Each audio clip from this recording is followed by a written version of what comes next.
Yes! Hey, what's going on? Welcome. Why is this like this? There we go. Welcome to the Odysseys, ladies and gentlemen.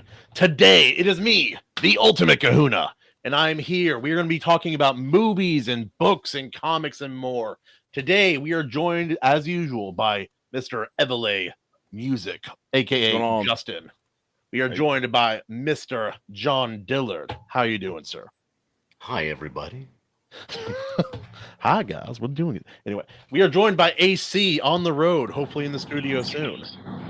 Hey, guys. How you doing? Heck yeah. He is currently recreating scenes from Fear and Loathing on the road in wherever he lives. And we are joined by... I got the mushrooms in. Everything else is coming too. He's hardcore, not compared to me. Now, and we have Bill Armstrong from the Iron Seas Discord. How the hell are you doing, man?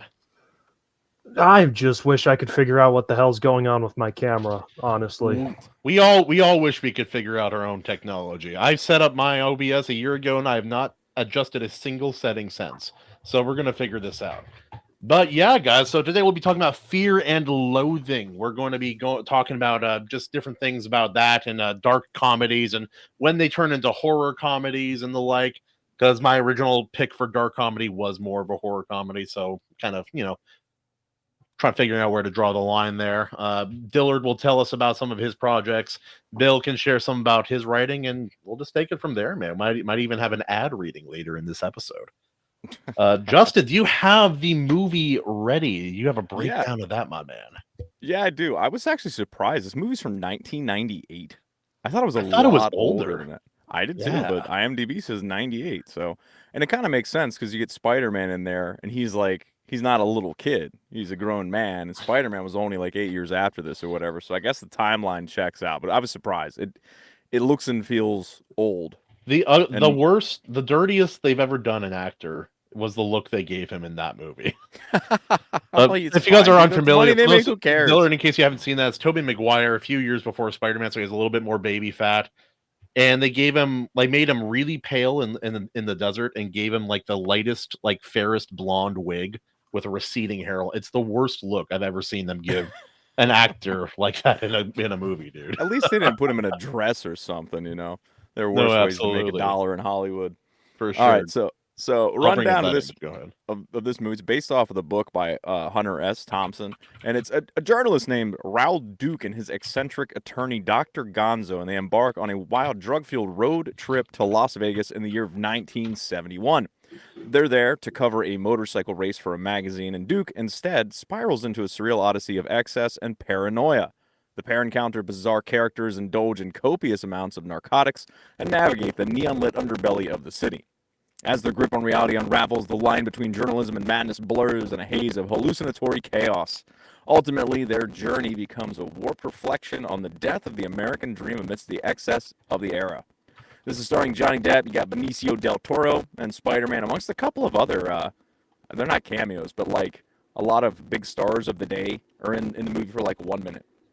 Budget $18.5 million, and I wasn't shocked to find out it only made $10.7. Woof. So coming in at 2 hours long, that is the rundown for this film. There's our boy. All right. Yep. Nope. This is our boy Tobey Maguire in this movie. They did him so dirty, dude. He looks like a discount elf. He was trying out for Legolas in Lord of the Rings and didn't get the part. I can see why. Oh, dude, what did they do to my boy? Look at him, dude. He looks like Gollum in this picture. What the hell is going on in this movie, man? Oh, holy smokes! God, he does look terrible. What is his natural hair color? Is it that what he looks like? It's got to be just boring brown, kind of like vaguely Justin's hair color or my hair color. Yeah. Mm.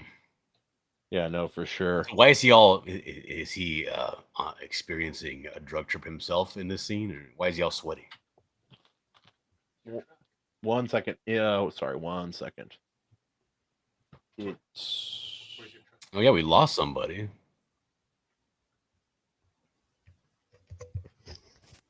I'm guessing Evele is. Sorry, guys. Question from another guy in the office. We're good. This whole movie, it's a little unclear who's real, who's not real, who is on drugs, and who is just a guy in a dinosaur costume. And that happens more frequently in this movie than you would believe.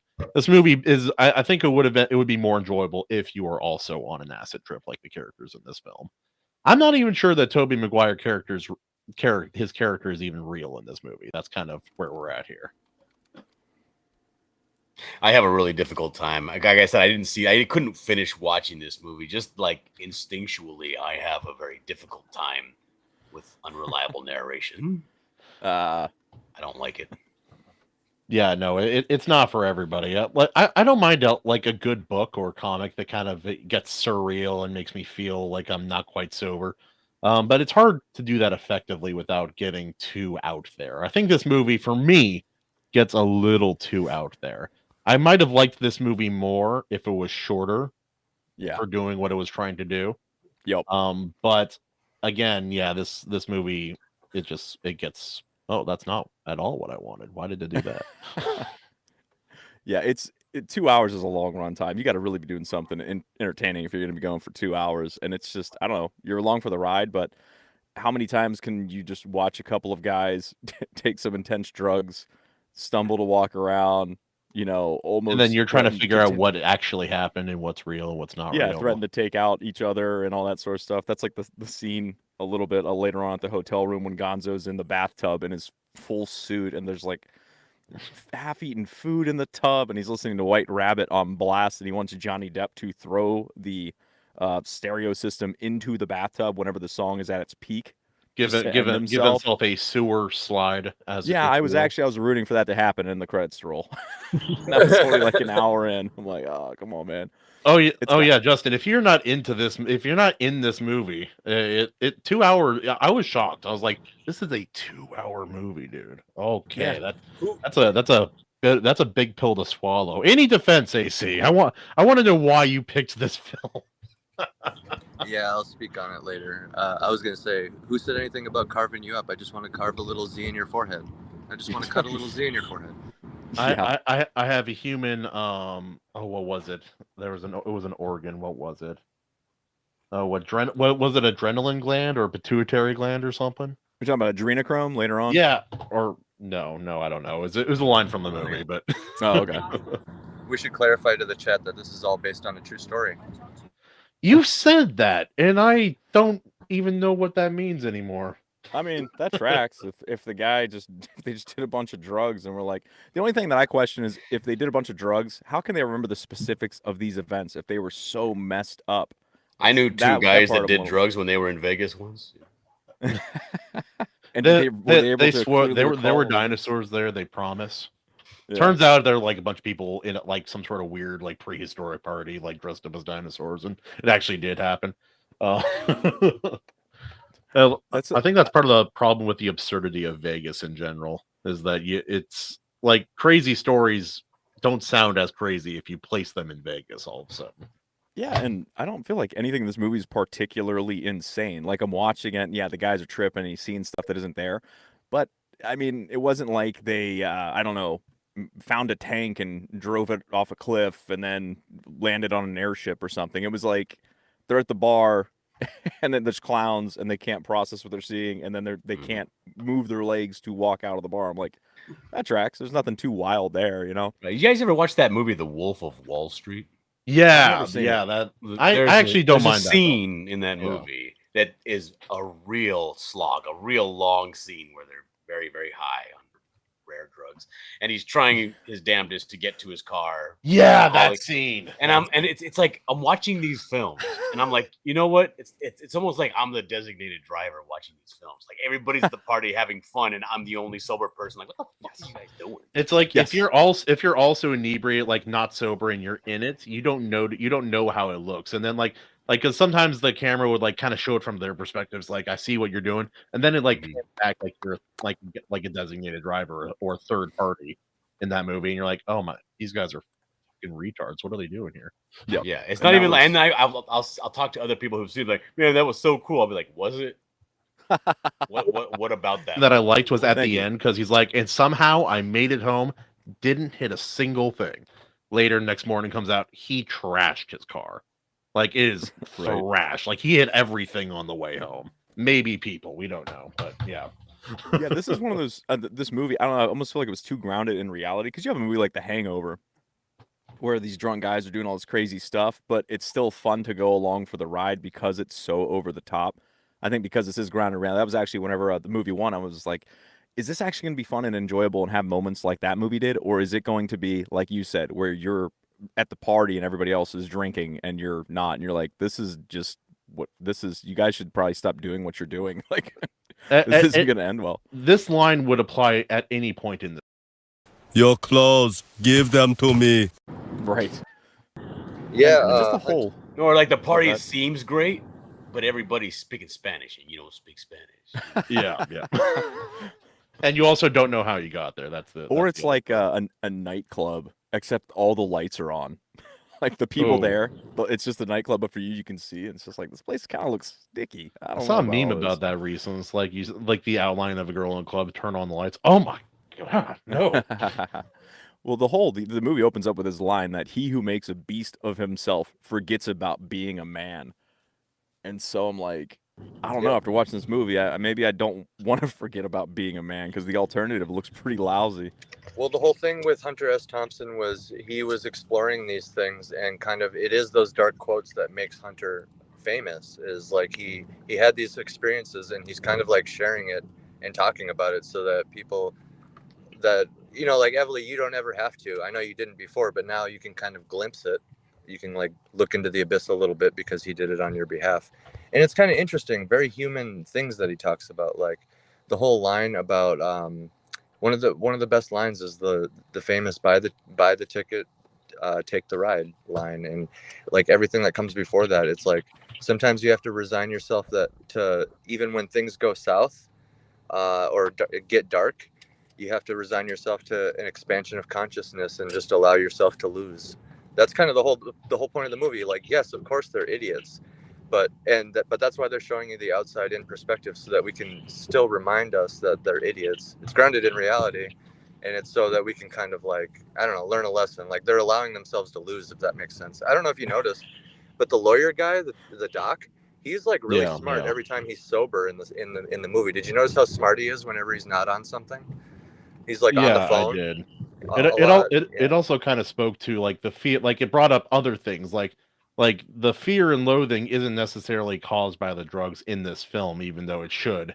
It's more like, oh, there's a war going on. I don't want to be drafted or have to go deal with that. And like that and a few other things. I was like, okay, I kind of see like an underlying kind of theme going on here. But yeah, no, for Bill, do you have any opinions on this film? It's been a couple years since you've seen it. More than a couple, I can tell you that. But real quick, regarding the war, regarding not wanting to be drafted, could you get away with doing enough drugs that you scramble your brains, and could you then like claim disability and avoid getting drafted? Oh, it depends on how desperate the U.S. military is. There was a time when they were considering like convicts nearing the end of their sentence as possible soldiers. That was something that was happening when a buddy of mine went into the army. So it depends.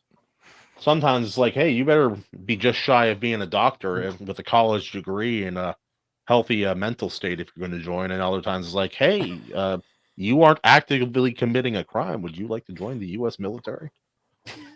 Well, and I know they had some things back when my grandfather was in the army. He was convicted of some crimes, but they gave him the option to enlist so that he could avoid some jail time. That's Yeah. kinda- What about you, Dillard? Have you ever been friends with military guys, or like kind of heard some of those stories of different enlisting kind of requirements and all that? No, I don't associate with welfare queens. Oh, shit. Damn. Oh, it's like I've Get a worked with a lot of job. military guys because I do construction, but yeah. Hey, see, I love your little vertical camera. Oh, thanks. It makes me yeah, feel special. You need to get that hat from that movie though. That would really do you some good. There's a One of those lot. far yet. Do you guys kind of see how much this movie affected culture? Like nobody's ever heard of it. No, I've or heard of seen it. I remember seeing the I've cover and being never, like, what is I this? didn't I've have an just never- inkling that this movie existed. I might have seen That's a so one weird. image of Johnny Depp like that one time in my past because I Like- did recognize it, but The Like character people that Ringo- I hang out with just quote this movie all the time. It's To the it point is where I feel fairly like I've quotable. seen it. You know? I can That's see what- why you don't like it then. Especially not. It Also, the aesthetic. I live in Southern California. Oh yeah, my parents So just got the- back from there. The aesthetic of this movie is very, very hot and dry and very colorful. Yeah. Yep. And Yep. this is everything that my brother is and everything I'm not. Like, he's the guy that's like, come on, we're going to go to the desert. We're going to trip balls. We're going to fucking get dehydrated. We're going to get baked in the sun. Is that just something desert people do? Everybody That's I what know from the desert Oh, desert yeah. people just Dude, talk yes, about that. absolutely. I've been on trips with him to Gila Band in Arizona. We're going to New Mexico. We're going to do some peyote. You know, we're going to go on top of this mountain. Like, okay, We're gonna recreate that scene We're gonna, from Young Guns. yeah, we're not gonna drink water for 3 days, and we're gonna go and be in the desert and fucking see if we can hallucinate. I'm like, okay, let's give it a shot. But I always Sounds hate it. good. I come back, my forehead's like peeling. I'm blistered up from all the sun. You know what I mean? I just hate it. I hate the desert. I hate the sun. I hate where I live. I live in I don't even live in like the cool part of California.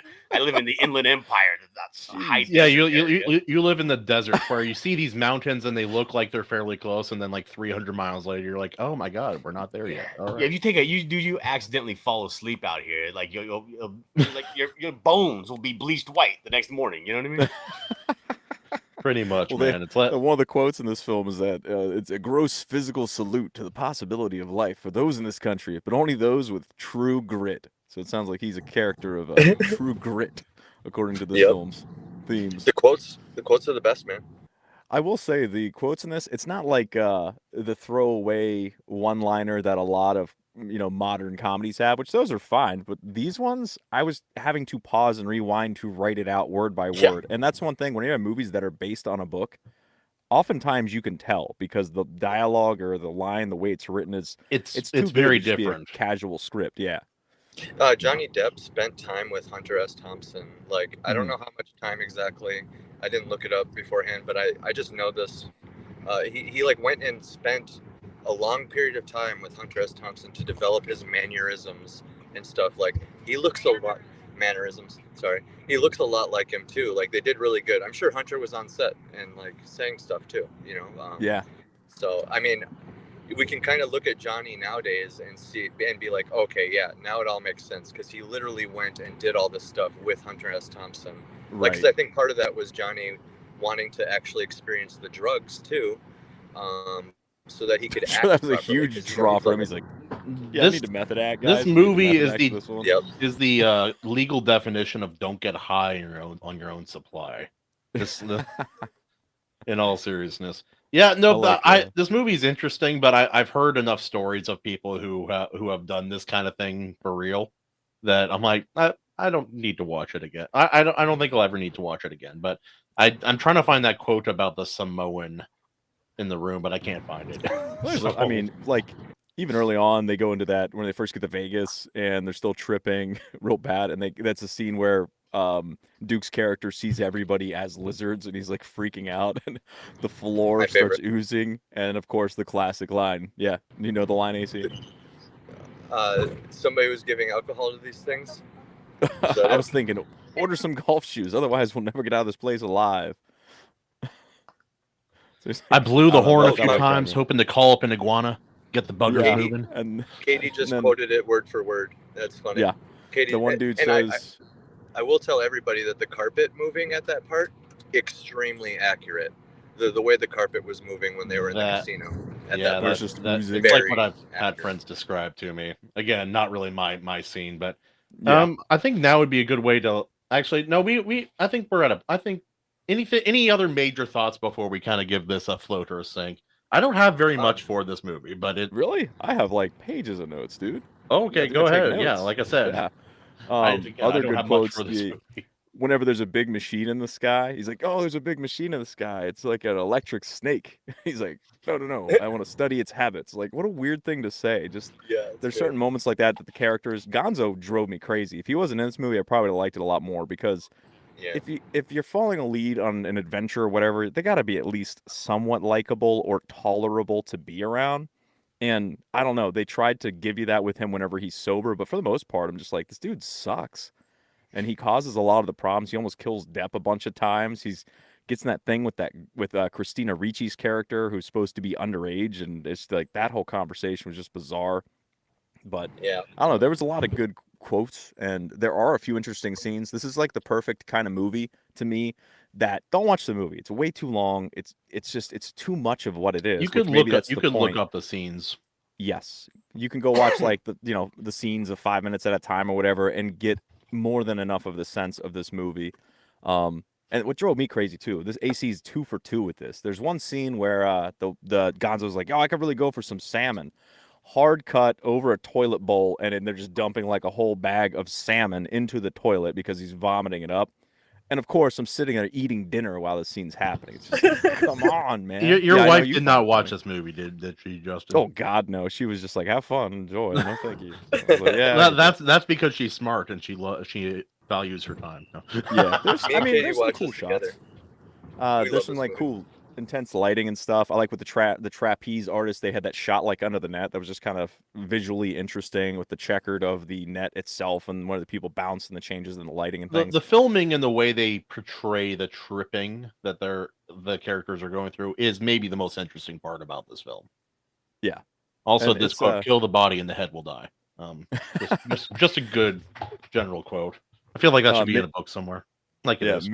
mini me's in it for like 2 seconds. I'm just like, hey, Oh, it's yeah. Vern Troyer. You're just like in the bar for 1 second, and then Johnny Depp's character addresses somebody like, "Man, baby, sir, child, whatever." Like just little lines like that, and that was almost like shades of Jack Sparrow. So those scenes Exactly. are, yeah. That's my This movie's final not like The- without value. There are things about it that are enjoyable, but it's just too much of what it is in between. I think if they hacked it down to like Yeah. a tight hour and 20 minutes and had more of these bizarre quotes that you like, again, you got to write them down. But there's little moments. Johnny Depp, remember, he's got a spear or something. He's stabbing at somebody. He's like, "I am Ahab." Like, just little weird lines like that. Cameron Diaz is in it for a second in the elevator. Yeah, for just like who was that with her too? I swear I recognize that guy. I couldn't tell you who it was either. I didn't recognize the guy, but there's a handful of little moments like that with bigger stars showing up and just little funny scenes.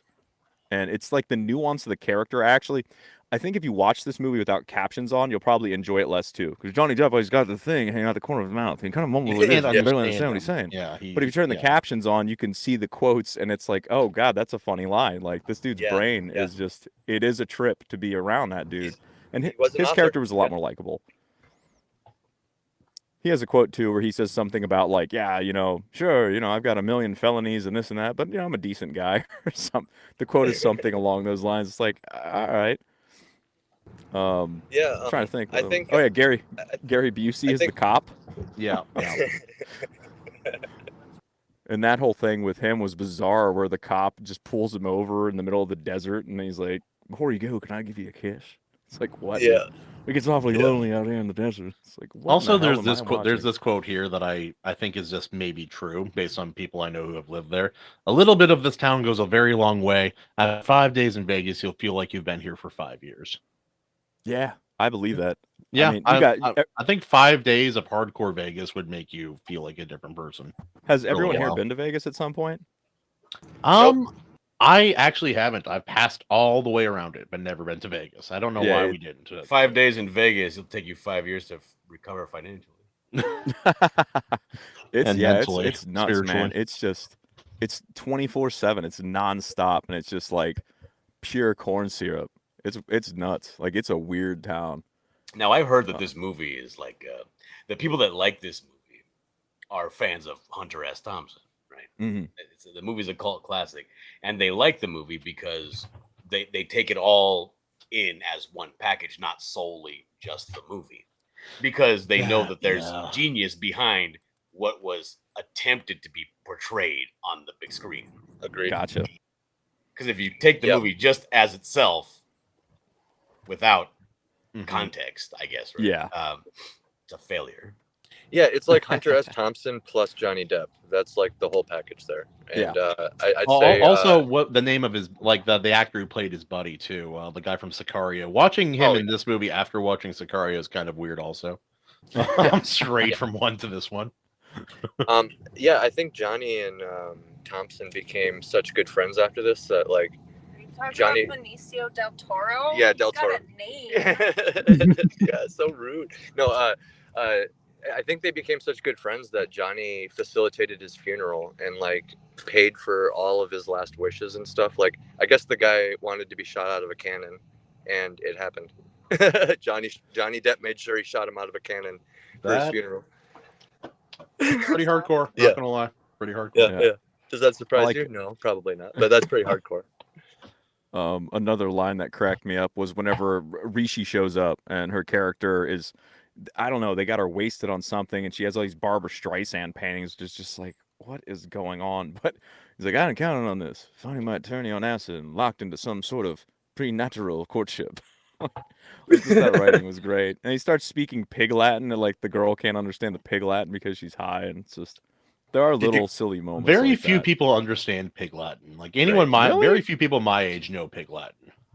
And Maybe it was if just you start going too fast, I'll lose it too. Yeah, honestly. I mean, nobody can speak it quickly, but my parents and Hawaiian family, they can speak Pig Latin like it's a real language. Like they'll be conversational that way. It's cool. Well, it's nutty, dude. Apparently, there's another version of it called gibberish. I don't know what it. No, I don't speak gibberish. Yeah. Did you guys catch the scene at the beginning where he's like, "Did I say that out loud or just think it?" Yeah. Yep. There's a couple. I thought that was clever. I don't know, just doing it both at the same time too. Like he is saying it out loud. There's a couple lines of dialogue and references too that if you weren't alive in the 70s, I don't know that it makes as much sense. Like there's one line was he say something like, "You guys voted for Gilbert Humphrey and you killed Jesus." I'm like, I don't know who he's referencing. Like who's the politician? So the joke just went right over my head. I understand this line. Dude, look, there's two women fucking a polar bear. Don't tell me these things. Not now, man. Don't tell me these things. This car is property of the World Bank. That money goes to Italy. Oh my just God. stuff like that. I'm like, what in the hell is going on? Then there's some weird scenes like with the waitress and Gonzo again being like a horrible person. Just like, I think he's just a bad dude. I think he did. Yeah, you think he's gonna do something horrible to her, and then he just like shakes her up without doing really much, and then they hold up the cleaning lady when she comes in. You can't hold on. You can't talk about him being rude because when Johnny Depp first takes that fucking phone call from the dude and he's like looking for a tip, he just like fucking throws that shit. The tip? Yeah. Yeah. Oh, at the It was beginning. a bunch of money too, wasn't it? Oh yeah, he was definitely a jerk at times too, for sure. Gonzo was wielding a knife while he was being a jerk. Yeah. That may escalate things a little bit. Yeah, I'm like, this guy's not I a think good you gotta friend. pay triple tip for that privilege. In Vegas video. anyway. So we gotta make yeah. an in defense of Gonzo video now. I gotta plead this guy's case because No. Yeah, so that's the first defense of Gonzo next week. Defense of Mussolini. We'll just move down the line. But yeah, no. Just do you guys? I'm kind of conflicted on this film because I did not enjoy this film, but I think the film did exactly what it wanted to do, which I always take into account when I decide if something floats or doesn't. Well, then this has to be a float. Like, how could it not be? I take that into account, but that's not all I take into account because I would never watch this film ever again. Gotcha.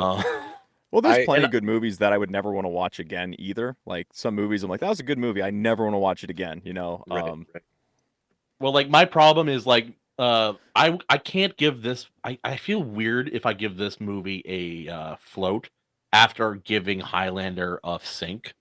That just doesn't feel right in the world somehow. So, I can't believe you sunk. I guess I'll start with me on this one. I think this movie did what it wanted to do. I don't like it. It's a sink for me. Sorry, AC. All right. Bill, It's all good. what about you? I honestly, the conversation here has made me think I should revisit this at some point.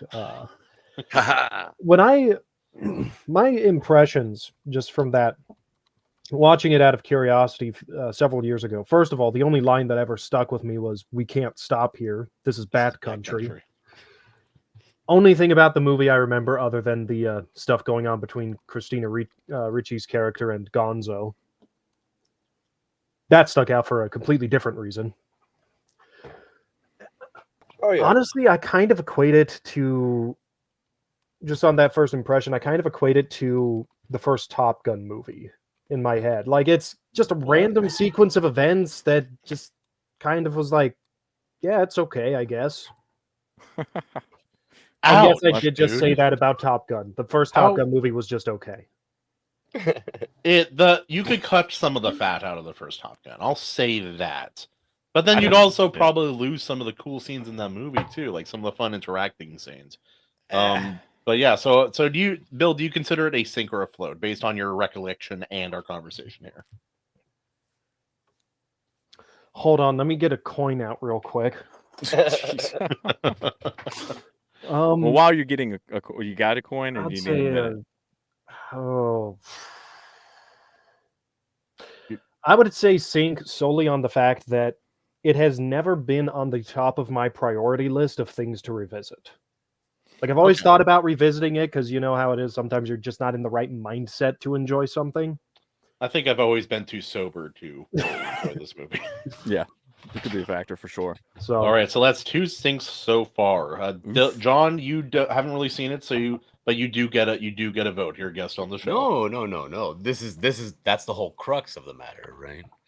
I am a very patient guy, and I couldn't stand this movie. I could not finish this film. This flick. I'm not gonna call it a film. High praise. Wow. Film sounds is a little too high a praise for this film. Maybe. I mean, the thing is, this movie, I don't feel this movie did what it wanted to do. It failed in that aspect. Couldn't That's do it. fair. Either the director wasn't good enough, or I don't know. The story is not translatable to a simple 90-minute film. Maybe it could have been a mini series, a season-long mini series. I don't know. But it just failed in that aspect. Aesthetically, it failed. Pacing, it failed. Oh my God, it failed in pacing. The movie had me so uncomfortable, and not in a good way. Not in the way it was trying to make me.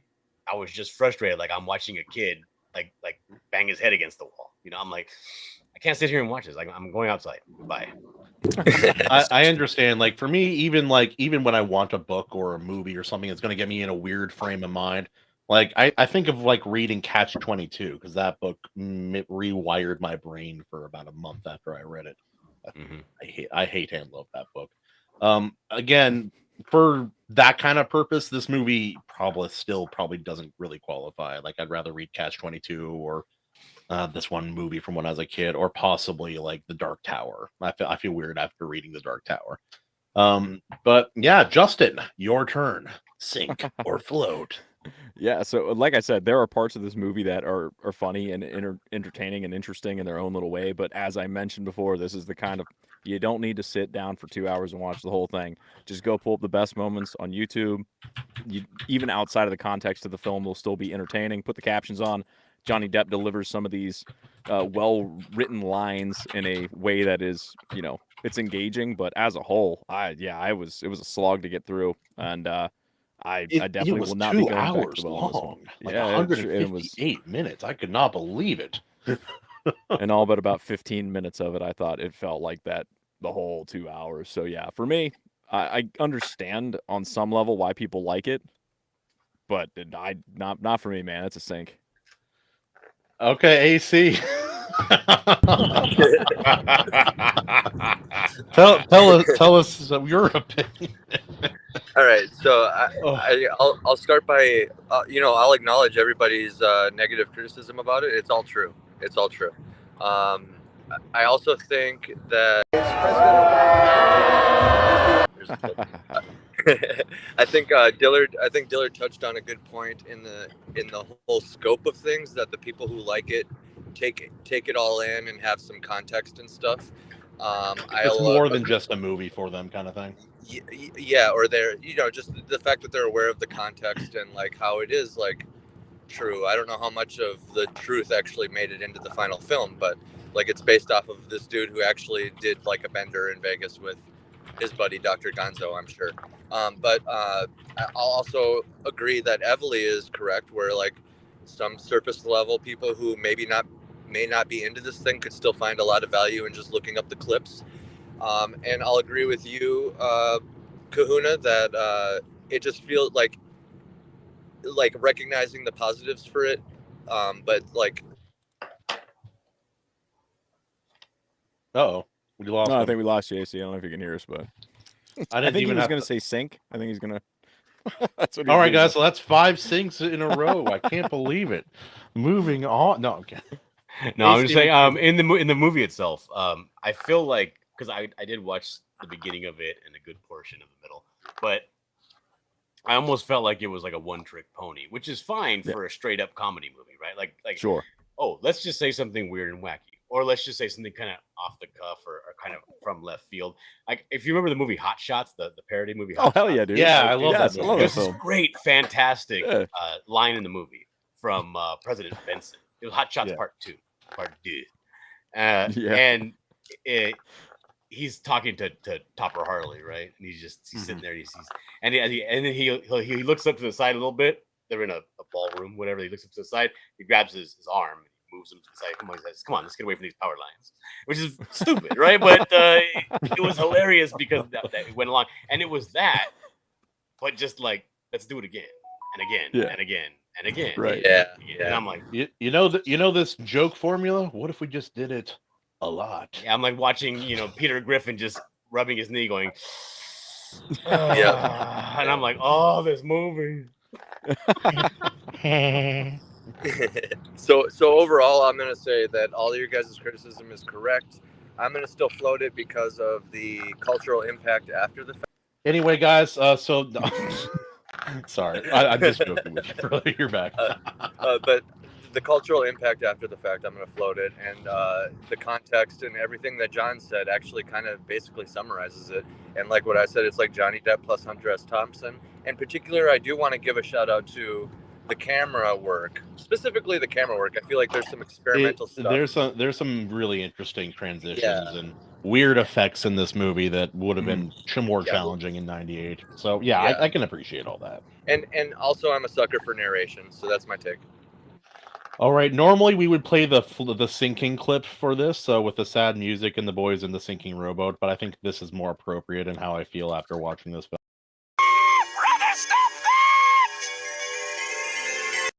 Oh my god! Oh my god! That's how I felt watching this movie. I'm like, you guys have been quoting it all day. Let me put it in. I'm like, what in the front flipping fruitcake is that? Well, but yeah, I guess this is is movie though is whenever we had the poll, because we do a poll sometimes for these, it won, and there was enough people that liked this and voted for it that I thought that was really interesting. Because here that wasn't the result, but I was surprised. No, I agree. But yeah, no, I figured we could go into a couple different subjects. But actually, I think this is a good opportunity, unless you guys have something else really specific to get to right away. Okay, this would be a good let me opportunity just address the poll real quick. Yes, go ahead. Yes. I'm not too familiar with how your guys' poll works and all that, but Mhm.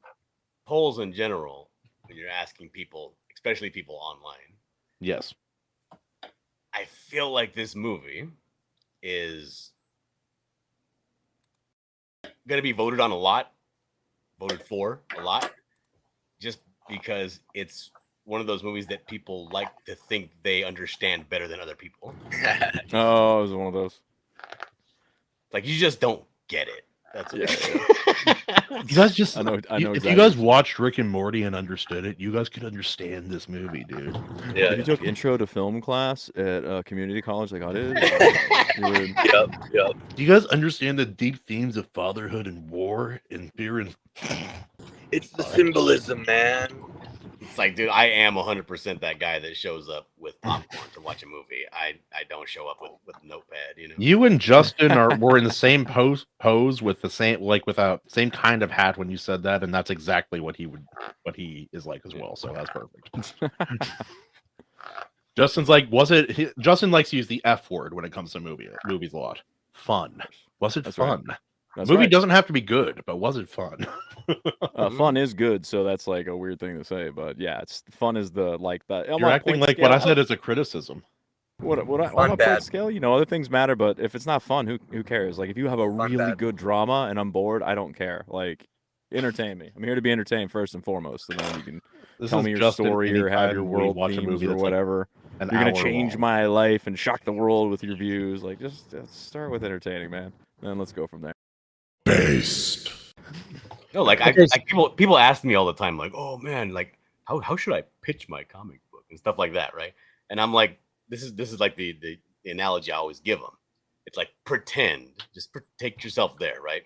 You got a special before anybody else could see it. You got the first, night before the release viewing of Jurassic Park before anybody else saw it, and you want to tell people about what you just saw. I got none of that from this movie. Yeah. I'm ashamed no to say that I excitement, tried to no watch. ease of explanation, no excitement. You'd be quoting it to your friends rather than like the Jurassic Park route. It would be all quotes like, "Oh, Bat Country, ha ha ha." It's all memes, you know.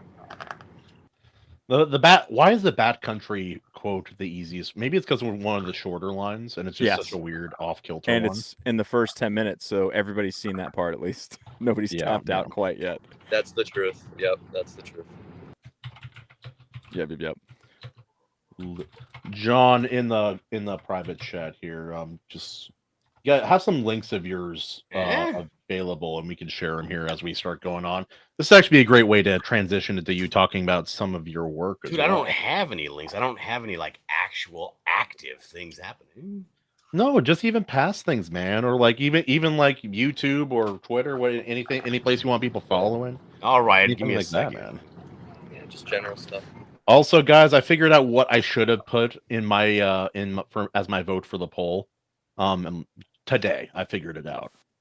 Freddy versus Jason. Titanic. Oh, for dark comedies. That's the movie I should have picked. I thought you were gonna say Titanic. I do laugh while I watch that film, but like people crap all over that movie. But Titanic's actually a good film, despite its ridiculous length. All right.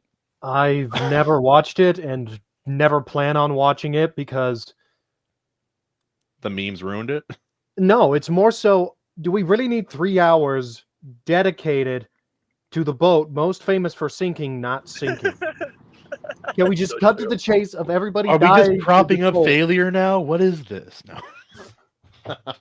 We know Not the to ending. mention, I do take a bit of issue because I know how it ends. I think I caught the ending of the movie where she Oh, yeah. she throws this priceless gem that could have gone to her descendants. She essentially said, "Fuck you guys. I'm just gonna toss this into my ocean into the ocean after reminiscing this guy I had an affair with like several decades ago." remember my husband who I was married to for 36 years. Doesn't matter. Yeah, Yeah, exactly. it's, The it was, marriage of full of devotion, and I'm kind of questioning the loyalty here. Yep. Every night in my dreams, every night there's a comedian, Owen Benjamin, that has a bit about Rose and Titanic in general. He breaks it down pretty good.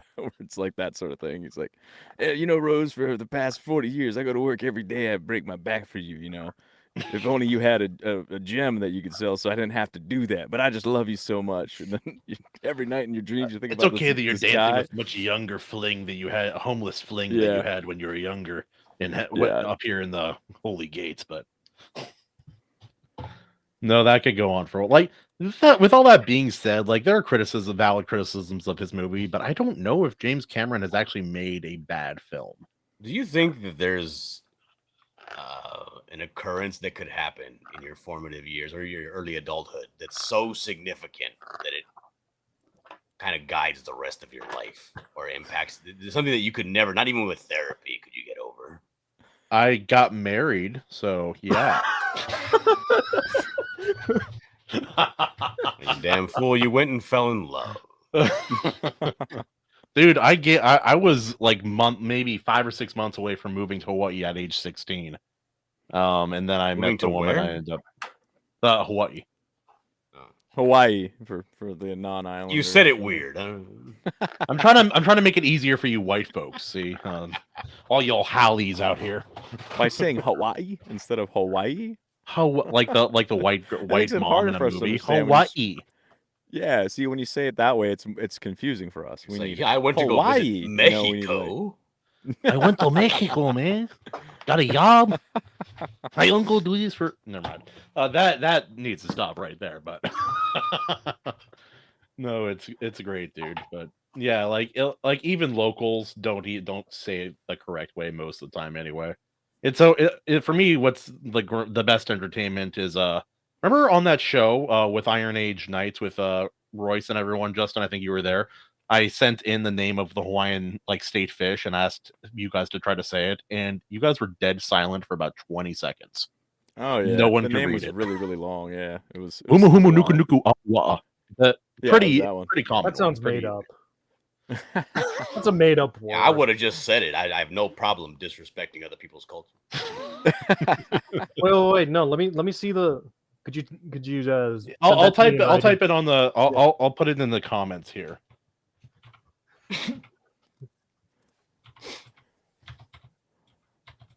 Dillard, how long you been in the game doing? I cough every now and then. Oh, you're fine, man. I can't tell that it's coming. I'm getting over a sickness, and all of a sudden it just surprises me out of nowhere. I go, You're good. You're good. Like how long you been? It's like a hollow steel pipe. Ugh. So every now and then my throat will stick to itself. I'll go, There you go. It's not hard, Bill. Just read that word. Okay, yeah, I'll read it. Going for it. All right, Bill first. Nuka pada kamehameha. This isn't Dragon Ball Z. What the hell was that? It is Dragon Ball Z. Isn't Kamehameha Hawaiian? Yes. Yeah, it was derived from a Hawaiian word or name or something. King Kamehameha. He was raised. He didn't see a woman until he was like 15 years old because he was royal and his uncle was going to kill him so a baby wouldn't steal his throne. It's a long story. But he used the white man's musket to conquer the rest of the islands. So, there is a happy ending to this story. Oh, there you go. There you go. Oh. Yeah, no, I love reading all of Captain Cook's journals, from his men and him talking about it. It's like, yeah, there's this one Hawaiian, kind of tall guy. He's kind of he was always counting things and eyeballing us, and he wasn't intimidated by us, and he's kind of glaring at us from the moment we arrived. But we didn't think anything of it at the time until he stole our stuff and tried to kill us. But it's a thing. That's just what they do. What are you gonna do about it? Yeah, a bunch of guys in canoe. Imagine you're on this British boat. These people have been nice to you, but you got caught in the storm, so you come back to try to resupply and meet with the friendly natives again. But the season of giving is over in Hawaii, and so you get there and you're attacked by 3,000 canoes with maybe 7 to 10 guys each in each canoe. It's a bad day, dude. Yeah, I was on one of those boats. They have this they have this celebration. I don't know if they still do, but they used to in San Diego, Pirate Day. They have all these replicas of the old boats. Yeah, They're not that big. Many of them really are not. Yeah. Like the old pirate ships are not that large. Yeah, some of them were huge, but those they don't make those giant ones anymore. Yeah, they just make kind of more standard size ones. It's like there's this one I saw. I wish I knew exactly had the exact dimensions, but this boat would house like 800 people. It was built in that style. It was maybe the biggest boat of its kind ever made. It was freaking enormous, very impressive. But yeah, Dillard, you want to tell us about like some of your past projects, or talk about any upcoming projects you have going on? Just anything you want to talk about, man. Yeah, I got a couple of things in the fire right now. Nice. I just finished about a month ago. I finished working on a book called Pencils Down. The guy named Justin Belmont. There you go. Yeah, I've seen the art for that. That was always very fun. Yeah, it's a little cartoony art. I got because he saw my style that I had, because I have my own IP called The Buckler, and he's a villain. And I decided to do the second book really cartoony, because I'm a big fan of John Cristofalucci, the guy that did Ren and Stimpy. Okay, yeah, that kind of older, cartoon style. Yeah, no, I'm all down with that. Yeah, Spumco deal. But so I kind of did it, and that's my favorite. That's what I started drawing when I was little, right? I was you draw what you watch. Like some people drew He-Man, some people drew Dragon Ball. I was drawing Ren and Stimpy because that was my favorite thing. Well, and then like there was a weird group in my generation that was drawing Family Guy for some godforsaken reason, and all art was lost. But anyway, here we are. I couldn't even imagine. Like Simpsons was my era. I never drew The Simpsons. I always thought it was like. No one watched it for the art, so yeah. I remember doing a couple drawings of Bart on a skateboard because we liked skateboarding, so I think we put it on our binder to be rebellious or whatever. You know, like Bart was like a real hell child or whatever. But I know what you mean. I was one of that. It's like we could have studied the French Revolution, but we had Bart Simpson. And the Ayatollah Assahola T-shirt. I wanted that. Yeah, that's right. I still like from the movie, which nobody likes, but this is the worst day of my life. Worst day of your life so far. That's something my family and I will still quote, and we don't watch The Simpsons, never have, except for that one time. It's funny. I'm looking through your page with the Buckler on it here, and I'm like going through. And actually, the reason that we did dark comedies is because the elevator pitch for the book was an epic dark comedy. So we're like, yeah, let's do dark comedy this week. We haven't done one of those before. I'm scrolling down at the bottom. There's an ad, and there's a guy in a business suit pointing at a bunch of like mealworms and some milk, and says, "If you drink almond milk daily, this is what happens." And I thought this was part of the page. It's an ad. I didn't realize it's an ad. What does this have to do with this book? And then I put it together. I'm like, oh, okay. I was like, what's the Buckler? Is he an almond milk drinker? What is this? Certainly not. No. I appreciate that your logo is just you smoking a cigarette. Just very, very, very straightforward, very honest, very good. I was looking at like, so my book is called The Buckler, and I have like 4 stories out with it so far. I have The Buckler, the main book. I have a little prequel called The Temple of Polar Twilight. Then I have the origin story called Descent, and then I have the other one, Canadian Tussle. And everybody to this day thinks that I'm Canadian because the character is Canadian. Oh no! What a horrible thing to have people think about. It really kind of is. You know, I think it hurt me overall. Imagine people thinking you're Canadian. Ugh, God. Yeah. But yeah, there you go. And so that it was a lot of fun. It was a lot of very much a product of being in the online community, because I didn't have an idea for a book until I was kind of puttering around, hanging out with people, working on other people's projects. And then I was watching a movie called Pain and Gain. Yeah. And I had a bunch of stories that I wanted to tell, but no character that I was creating was really fitting into that. But in the movie Pain and Gain, there's this scene where The Rock is all hopped up on meth or something. And he's inside of this tiny, I don't know if you've seen the movie, but there's this tiny little like hotel reception room. Yeah. And it's like an 8-foot by 8-foot room. There's like a small, Weasley looking guy at the desk, and The Rock comes in with the baseball bat and just starts wrecking houses. Like, what do you do in a situation where there's a guy in front of you with a deadly weapon who's 3 times your size? Right. And you know, you're just completely at the whim of this horrible terror that's in your yeah, and you're stuck in this tiny room with this horrible giant man with a weapon. Yeah, like he didn't need to bring the weapon in. There was no need for that, but it was there. Well, we got this picture from the comic here. You can't run forever, Harrington. You're old and weak and a bastard. I'm the goddamn buckler, and I'm just warming up. I don't know how he sounds in your head, but that's what I imagine when I saw him. He sounds like Mar from Sin City. Oh no, that works out, dude. No, I like the buckler. Duh, makes sense. Yeah, I got this buddy named Rick Piper. He does a book called The Canadian Shield. Oh yeah, I think I saw that on your page. There, yeah. Horrible book. But I was sitting around and we were joking around. We were making fake sidekicks for his character. His character's like this. His character's like this world breaker hero that can rip up a mighty oak and chuck it into space. Yeah. And I was like, well, what's funny? Because it was funny because his character doesn't even have a shield. His name's the Canadian Shield, but he's named after the landmass in Eastern Canada. No, so no one's gonna get that though, right? Right. Yeah, what? So I was like, well, I know. I'll make him a sidekick, and his character's like a native, a First Nation or Native American, right? Or Native Canadian. And I was like, I'll make him an Indian. I'll give him a mohawk, And there you go. I'll call him the Buckler because he'll have like a little shield, right?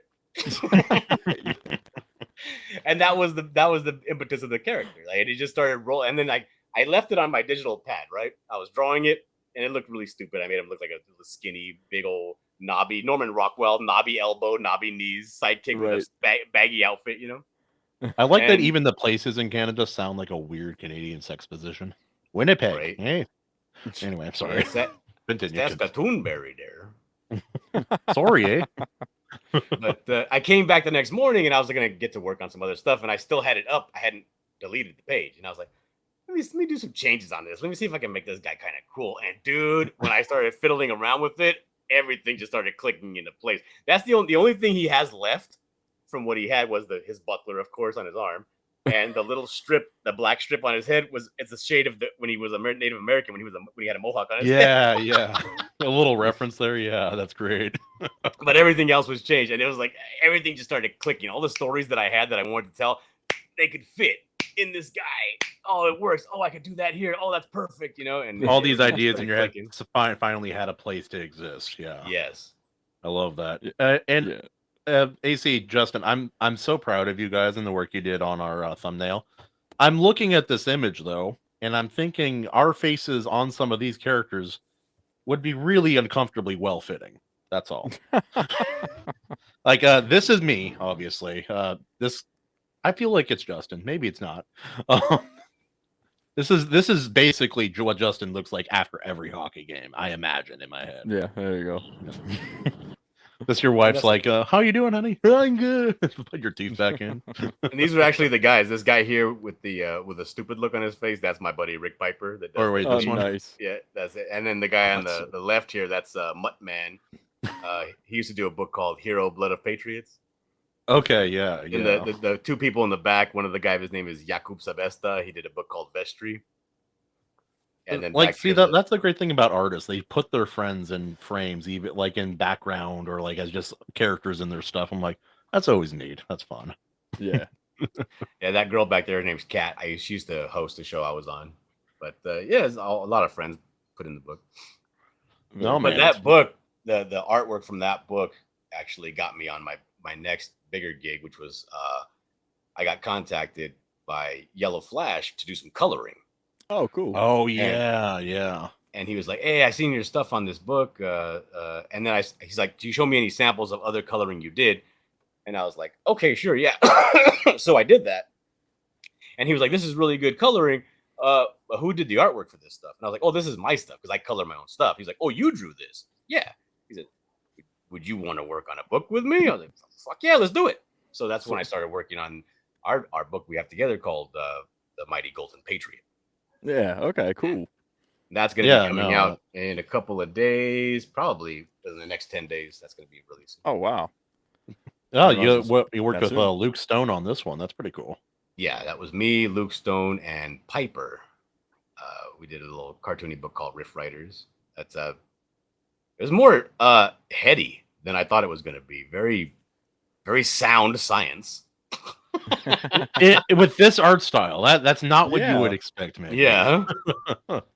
That's kind of a cool juxtaposition, though. It's nice seeing someone else types with a weird hand like I do. It's nice little acknowledgement there. But yeah, no, that's cool. AC, I know he's busy. He's on the road right now, but he's worked with Luke Stone on his comic as well. Based on one of his fantasy short stories. Not the best one in that book, but a very good one. I think it's really good. Yeah. And Luke, I'm currently waiting on a cover from him. As soon as I get that back, I plan on booking a bunch of shows to redo that, another promotional campaign for the comic. But yeah, Luke is a great guy. He does great work. I highly recommend him. Yeah, I know comics. I know based on people I've talked to who have done comics on any portion of it. There's a lot there, like people draw weird lines, and like this one guy won't work with that guy for one reason or another. Sometimes legitimate, sometimes not. So it's always interesting, like talking to artists like you and other people and seeing like where people are at with all of that as well. I feel like some people don't work together because of what other people have said and has nothing to do with them. So it's always interesting. Yeah, I work with anybody who seems like, generally coherent and not crazy. I'll work with them. It's not a problem. It says on your X you got commissions open, right? Oh yeah, always, yeah. Okay, that's awesome. Oh, here is the. I'm sorry. Here is the. Trying to find the private chat. Sorry. No, you're good. You're good. There's the link to that other one. This one here, I didn't draw this. This is my buddy Rick Piper. That's his book, Canadian Shield. Yeah, you were referencing that. I figured I'd bring it up. That's a bulky boy. He's not the aesthetic like female preferred anime body style there. Right. He's like a mix between like the Hulk and Superman, in between the two. Yeah. Not quite the Hulk, but not quite like down to Superman level either. Like the bigger chest. Yeah. So your campaigns, the ones that are on your page, they're closed at the moment. But is there somewhere that people can get their hands on these books? Is it on? Like, not right now. Now, what I am doing in about probably 3 weeks, I'm going to be starting a new campaign on Fund My Comic, where it's going to be the Buckler Everything So Far. So it'll be one book. I'm totally all the stories inside of it, and that's going to be like the catch-up tier. Or the second chance campaign. All the things I've done so far, I've only had one runs, and that's it. Yeah, we had Ann and Maji join us in the chat. Thank you guys for joining us here tonight on the Iron Seas. Oh, that's fantastic. And do you do a digital offering, or is it physical only with your books? Oh, digital as well, yeah. Okay, cool.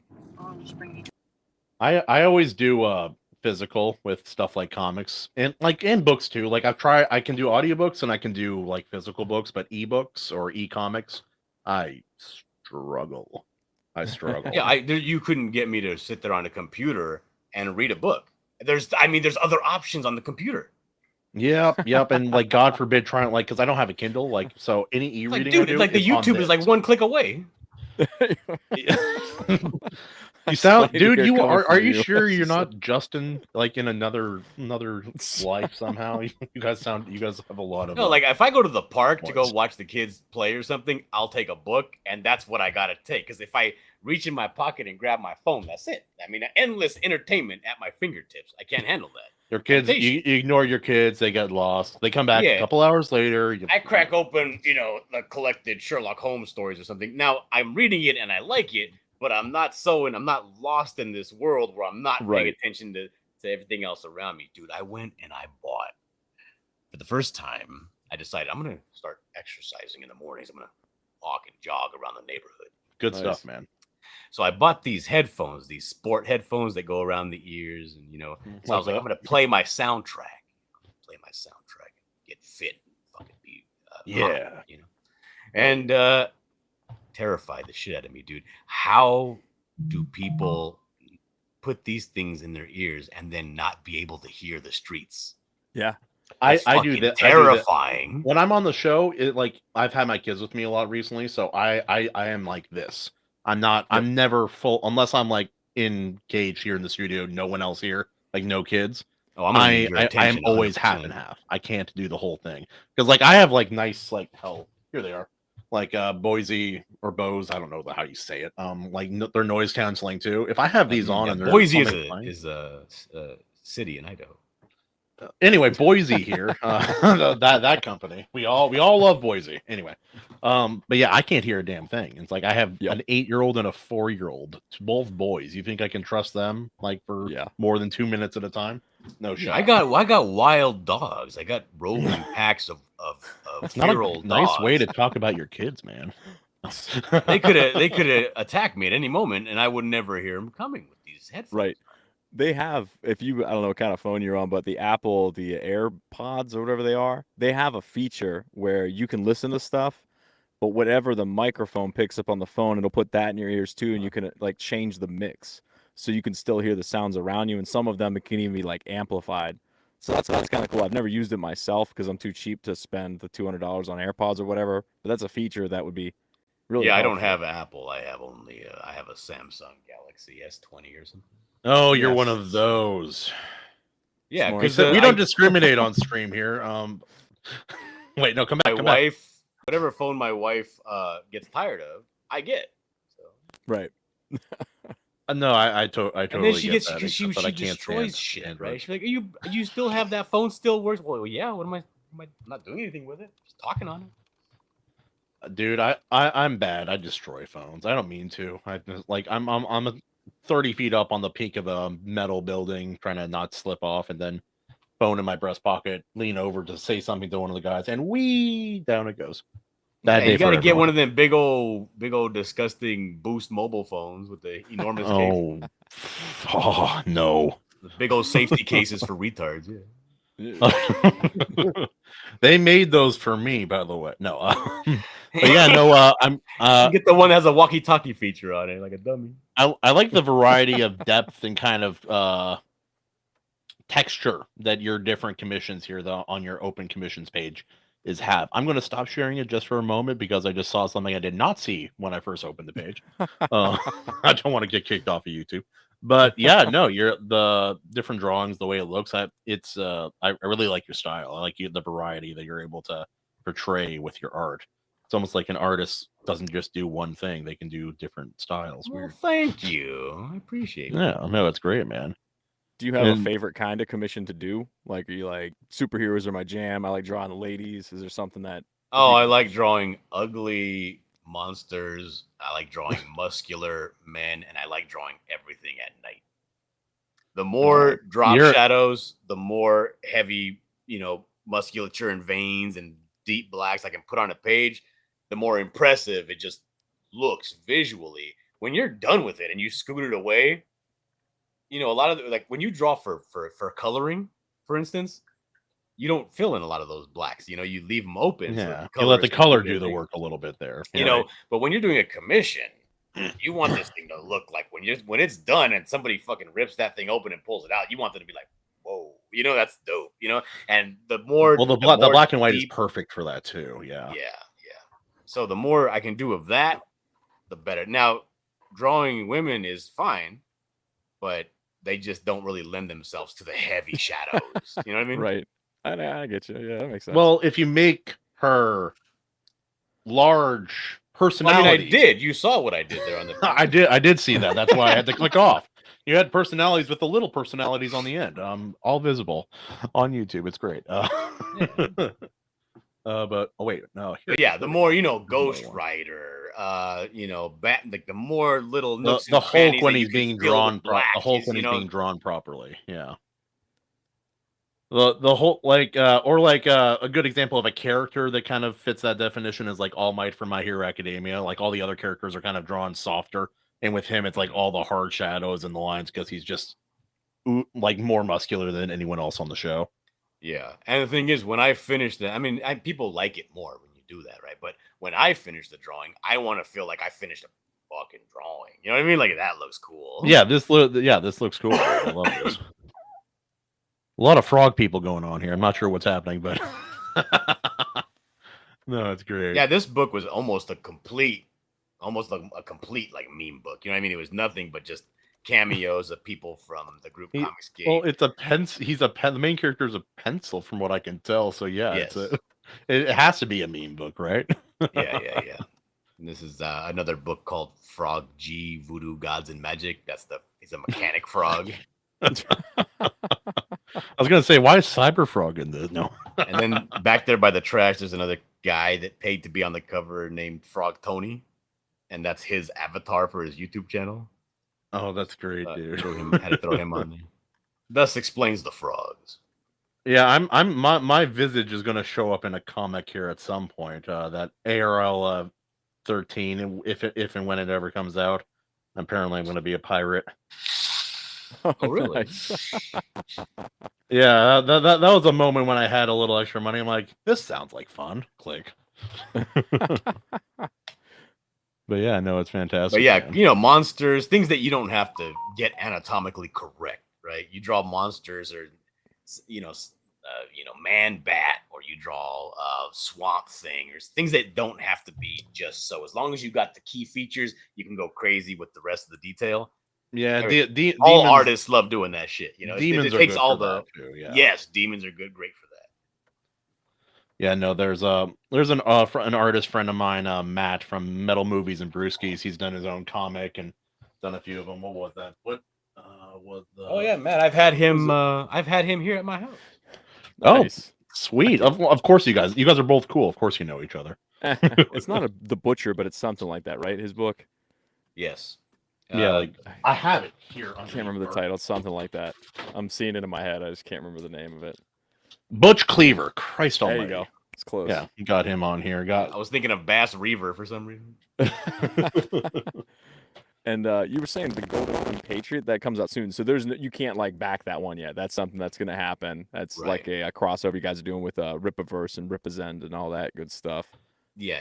We're doing I like how we have the show going on, and then Anne and Maji are just like having a whole last conversation down here, That's the not point of even the chat, close. man. The I chat is love its when own that show, happens. Honestly, no, that's great. Yeah, we're using we teamed up with Ripaverse for publishing, so they're going to be handling all of the publishing, all the fulfillment. Yeah, that Yeah, must be kind of they a got nice feeling not the to mess with that comic for yourself. like that Angel one from Angel Studios. Was it? Oh yeah, Gabriel and the something. I heard about that, but I haven't seen it yet. Yeah, I haven't seen it. It could be good. It has a very different art style. Imagine if they, it'd be kind of cool is if they went like with a slightly different older art style, like for the comic. Kind of like imagine like old French art, like for Elric of Melniboné, like that weird, like slightly older painterly style. That could be a fun way to like Have distinguish. you guys one from watched another. the Chosen? Yeah, dude. Yes. Yeah, love it. I haven't. Here's the thing. I feel like you got to be in the right mindset. It's not like a Netflix binge, right? No, I know what you mean. No, You got to no. be. You can't just like hop into the next season of the Chosen. Right. You got to prepare yourself spiritually to get into. 'Cause Yeah, they were, no, I they were get what you mean, amazing. yeah. I was like, I think I watched seasons 1 through 4. I think I was need like, to catch up on every season 4. season was getting better and better. Every episode was better than the last. And I Yeah, was blown away. And then the new season comes out, and I haven't seen it yet. Yeah, I honestly, it's not a casual watch. You're not like Exactly. doom Right. scrolling on your phone. While It's you're watching heavy. it. It's a Yeah, heavy dude. watch, man. Oh yeah, no, like I had my kid watching, and I was like, for a minute, I was like, he's young. I don't know. Let me He'll think be this fine. through. Also, that show, David, House of David, started airing on Amazon Prime. I watched the how first. is that? I watched. It came out recently, and they're going to release Yeah. more episodes if they haven't already. But the first 3 episodes, dope as hell. First time I've seen an on-screen old school like prophet from the Old Testament in a way that I believe it. If that makes any sense, like put the screen in a way that I believe it when I see it. There's another movie coming out, The King of Kings. I keep seeing it. It's got like James Bond, the good one from like GoldenEye, and he's a voice in it. Have you seen that? Pierce Brosnan? Yeah, he's voicing a character in it. I don't know if he's like Pontius Pilate or something, but Good it's James Bond. That's not Sean Connery. Name I prefer Brosnan Christ. myself. Jesus Christ. Yeah, James Bond didn't even get good until Daniel Craig started playing. Oh wow, that's a hot take right there. But Wait, Bill, what did you say? What was that you just said? I'm not gonna say anything. I'm just Agreeing? take my therapist's advice, gonna take my coworker's advice, just to take a deep breath.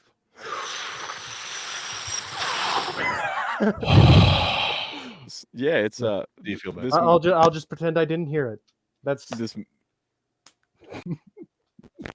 this movie. It's Look at my beard. I'm it's an an old anime man. movie. It's like 3D, but the style of the characters is kind of weird, and that's what I'm sort of like hesitant about it because it looks Is like it the it's gonna be a one big where movie. the guy is telling his So- son about Jesus, or is that a different one? It might be, but Pierce Brosnan is indeed Pontius Pilate. Oscar Isaac is playing Jesus Christ. Yeah, I did that preview. It looks Uma interesting. Thurman's in it. Mark Hamill. It's like there's a pretty big cast. Ben Kingsley, Forrest Whitaker. Some of these names I heard, but I don't know who they are. But A lot of I guess it's mainstream going to people, which theaters. makes me wonder. I hope the team in charge of the film is very on Yeah, point. I'm always a You little got a hesitant bunch when I of see these. bunch of people that go to Cosmic Pizza in the cast of that movie. Yeah, I mean, yeah. So it's a little bit of a red flag. But I keep getting ads for it whenever I'm just scrolling around on whatever social media. I'm like, this art style is weird. But there have been some good like Christian themed shows and projects that have come out that there's a part of me that's like maybe it'll be good. I don't know. There's some red flags. So I'm at a wait and see. But For a while, Hollywood was trying to do Bible stuff, and they can't. Like, you guys but remember they that? can. They did. They can't. Remember Noah? With But do you God. remember the cartoon The Prince of Egypt? That I was still haven't seen a that. long That time was ago, but good. that's one of my favorite movies of all time. I really love that. That was so good. Dude, okay, you guys have seen The Chosen. Let me ask you a question because Yeah. maybe I'm just the piece of shit. I'm the third. I'll agree with that. I like to agree with my guess. Season 1, episode 3. Jesus With the loves kids? the little children. Yeah. Did you spend that entire episode thinking it was gonna go sideways? No. I No. did. I'm sitting there waiting for I'm sitting there. I'm so jaded and so beat up by the world today that I'm sitting there waiting for the shoe to drop. Jesus is gonna like take off his sandal, just start beating the living crud. No, I'm waiting for them. I'm waiting for there to be some misunderstanding. He gets run out of town or something like that, Yeah. But it was such the most wholesome thing I had seen in years. That episode, dude. I ended up turning off the TV and felt like shit for a week, dude. John, Because of who I am. I get it. It's like I'm a very friendly guy. I have kids, and so when I see like a kid like making a face or having fun in public, I'll be like, "Yeah, buddy," and like all that. That's my instinct. But I'm like, I have to be careful because like if I say something to a kid, people get weird sometimes, and it's like that's not how the world should be. Something's Do you not have boys? fundamentally- You have girls. I have boys. Got boys. Okay. I kind of get a pass because I got 2 girls. Oh, So see, you no matter cheat. what I do, I'm the one that should be looking out for you. You know what I mean? That being said, I did scold. I did scold a child who needed scolding the other day at a playground. Absolutely. Yeah, no, I'm like he was just like kids being kids, but at the same time, I'm like, oh yeah, that's what happened. Like he and my son were playing, and then he's like trying to shove something up my son's like from the back a little bit. I was like a toy. I'm like, and he kept on doing it. I finally grabbed him and I said, "Hey, if you do that again, my son has permission to hit you. Don't do it again." And then sent him on his way. But There you go. See, like That's I'm how a you little shoot bit. I person. won't let things get that far. I'll be doing whatever I'm doing, and then I'll give them one of these. Hey, and that'll be it. Right? They'll stop whatever this is. You just give them the whole hey, wherever you're at. For me, you can't tell on stream, but like my voice is naturally soft and it's deep enough that people don't hear me when I speak. So my dad voice turns into a very loud, very, very formative voice. So I try not to whip it out all the time, otherwise people get scared. But Like, but now, like, the problem is if I use that voice too often, my boys get desensitized to it, and they just like, yeah. Then it's like now I'm training them to only respond to me like getting loud and yelling, and that's never like I had to figure that out a while back. I was like, oh, this isn't working. But you can get desensitized to how amazing somebody's voice actually is. Oh yeah, for sure. There's I don't know if you guys are familiar with the actor John Vernon. Oh, it sounds What's familiar. he been in? I know that name. He plays the Dean in Animal House. Oh yeah, The double secret probation. That guy. yeah. He has a great voice, dude. If I had a voice like that, I'd say anything. And okay, there's this. I don't know. Even if I had her name in front of me, I couldn't pronounce it. But there's this Iranian actress, older lady now, and she has this voice like somebody socked her in her larynx when she was a baby, you know. And she's like, she has this voice but she talks so commanding. You know what I mean? It's so cool. She's in this show called Elementary. Oh yeah, I remember that. Okay, in the show Elementary, Sherlock Holmes's father is played by some actor who also has a voice just like John Vernon. Oh, dude. And there's a scene where John Vernon and this Iranian lady are having a conversation, and you're just tingling the whole time, like, oh my god, this is so good. It doesn't matter who shows up. Nobody, like, if you come in this room while this conversation is happening, see yourself out. Because two grown-ups are talking in here, you know? No, I feel that, dude. And like it's weird, like a voice doesn't have to be powerful to be interesting. Like a good example of that is the actor. What is his godforsaken name? He was the old man. He was the priest in the Count of Monte Cristo. He has been in like 500 million movies. He's Dumbledore for the first two movies. Richard Harris. Richard Harris, yeah. Like even with how soft and old man like his voice was, there's a quality about it that just kind of it drew you in. Like he's one of those people who did not have to speak loudly to command your attention. And I'm like, that I don't know what black magic voodoo stuff you have to do to get that, but it's pretty neat. I like that. Well, it's like even the Morgan Freeman, he could talk about anything, and his voice is just fun to listen to. I ordered a coffee today. She didn't add the cream. But dude, John Vernon did a commercial for General Motors, and they basically told him, put on a suit, do this, read this line, right? And it was about the General Motors protection plan, right? And he shows up and he shows all these envelopes like your receipt, you're this, you're that, right? Like when you purchase a vehicle from any General Motors store, right? And he says, easy, you will have unlimited safety, breaking down anywhere across the country.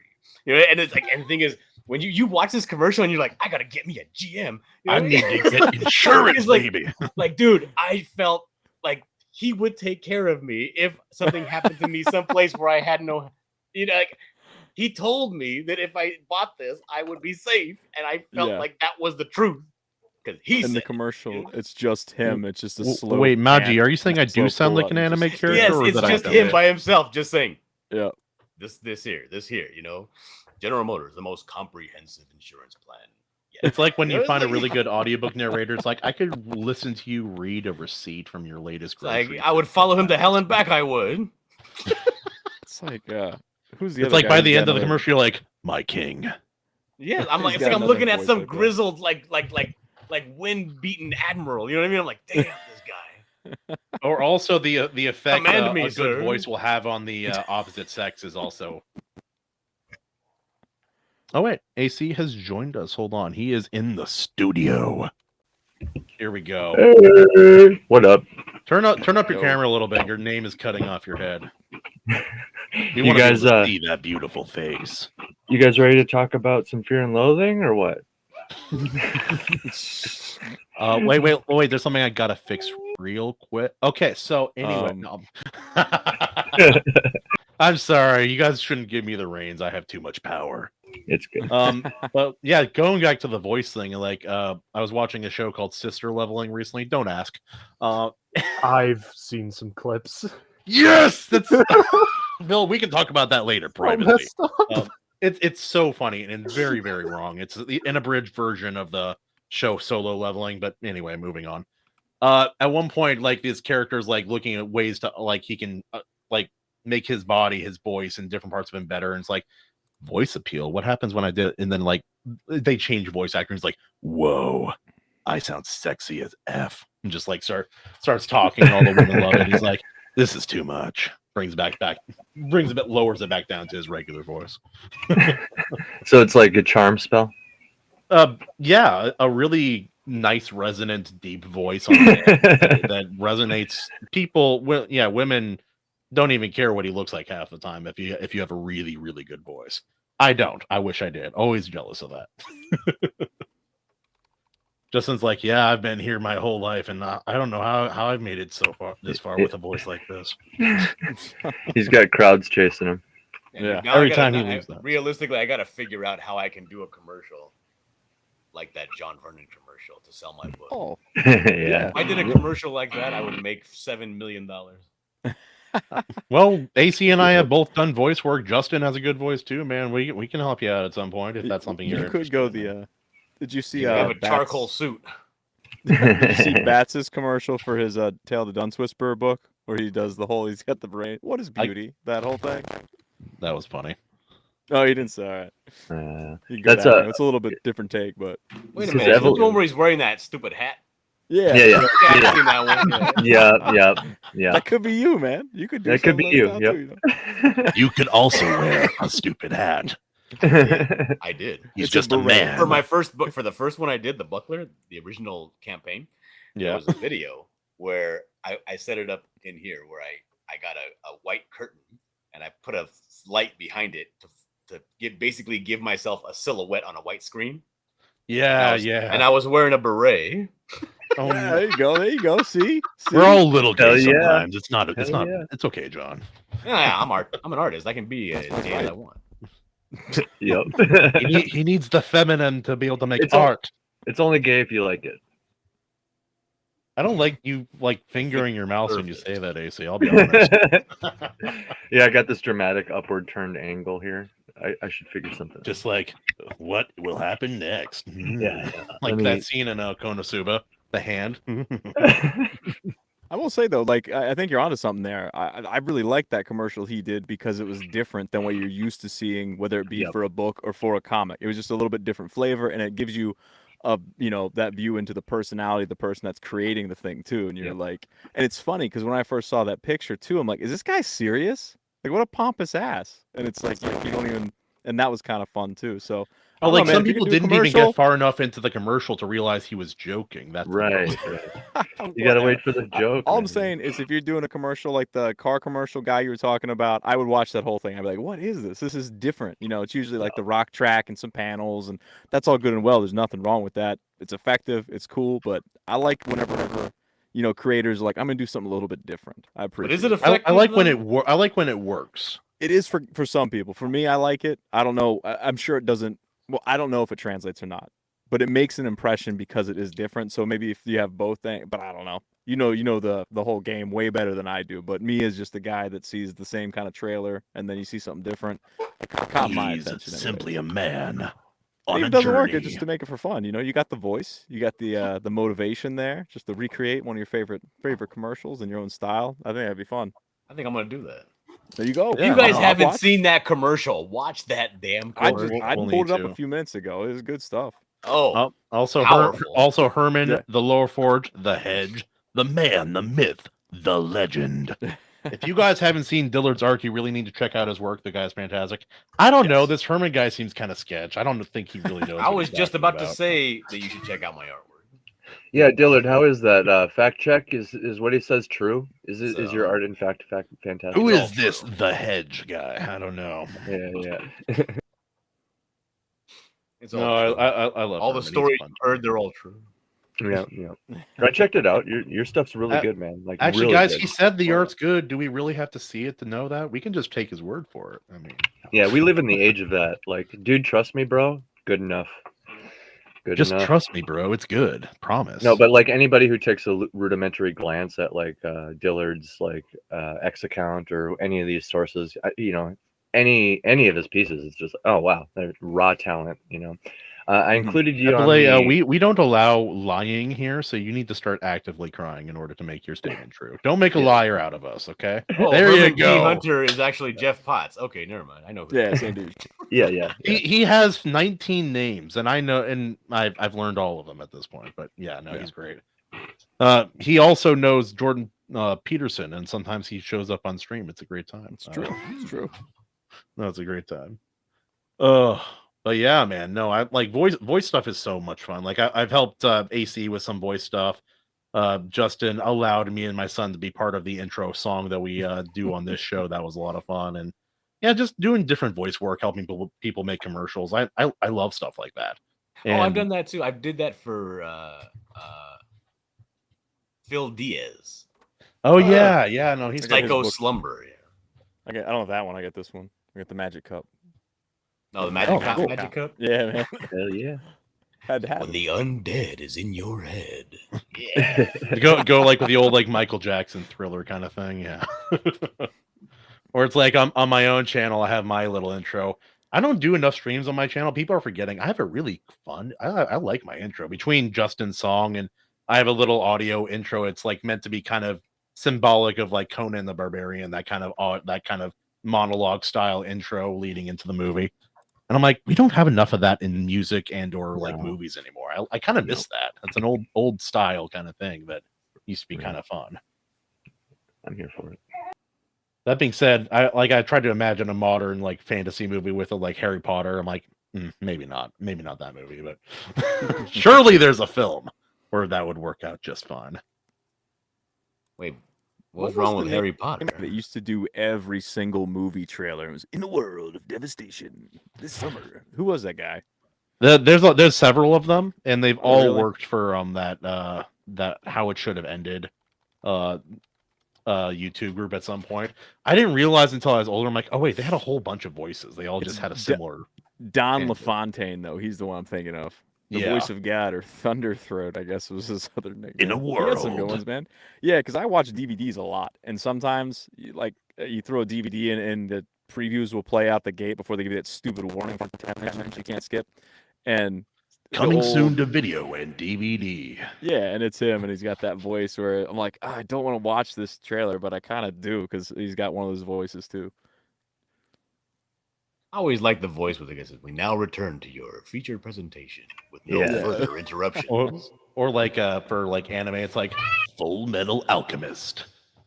Obviously I'm watching on Netflix at this point, so there's no commercial, and so immediately afterwards, Full Metal Alchemist. I'm like, all right, got it. What about the DBZ voice? Next time on Dragon Ball Z. Yeah. Next time on Dragon Ball Z. Yeah. Here's what you missed on Dragon Ball Z. Yeah. It's the OG, man. Now I wonder if they paid him to say it each and every time, or if they just recorded it once and just like spammed it. Dude, they record so much. They'll have him come in and just record the same thing 80 or 90 different times. You know why not? Yep. All right, that's a rep. That's my work for the day. He's also $210 and just walk out the door. Yeah, they just come in and mess with the pitch at some point. Next time on Dragon Ball Z. Yeah. He's also the voice of Adult Gohan, which I did not know. So great voice for that. Yeah. It's like, who was that one actor? He was the black guy in every anime for like 15 years. Oh, what was his name? Gosh darn it. Very good voice, but like it got to the point where I'm like, there's a black guy in one of these anime. I know who's voicing it. Yeah. I know the guy, the one guy they have. Kind of like how Morgan Freeman is the narrator of everything. My name is Morgan Freeman, and I'm here to talk to you about flaming hot Cheetos and why would I love them. Yeah. Or like who's that other guy? David Attenborough. He's the documentary. This is Planet Earth. Or I'd have to practice again. I used to be able to do a whole bunch of impressions. I can't really do it anymore. I used to be able to do every Family Guy voice except for Lois. So that's the only one I couldn't do back in the day. Only 300 kahunas exist in the world due to deforestation. Frankly, there are too many kahunas. Deforestation is at an all-time high. If we who's my favorite? Small portion of the Amazon where kahunas hibernate, this wouldn't be a problem. Werner Herzog, man, that dude, he's like just that like he's like David Attenborough, but like German accent. So like the guy, I don't know. He for those who don't know him, he's the first bad guy from The Mandalorian. He's the guy that wanted the baby initially. Oh, that guy. Yeah. Yeah. His whole thing was documentaries, just like David Attenborough, and then they just hired him to be a bad guy on Star Wars randomly. Apparently, I'm hired for a project that doesn't exist yet. I'm down. There you Whatever it is, I'm down. Well done. Yeah. It'll be good. I wonder Or why- yeah, and then I, wonder why I did James that. Earl Jones kind of fell off. Oh Oh, yeah, James yeah. Earl Jones. Yeah, dude. He was Yeah, another didn't one. he die? I think he died. Yeah. I think he. Yeah. Yeah.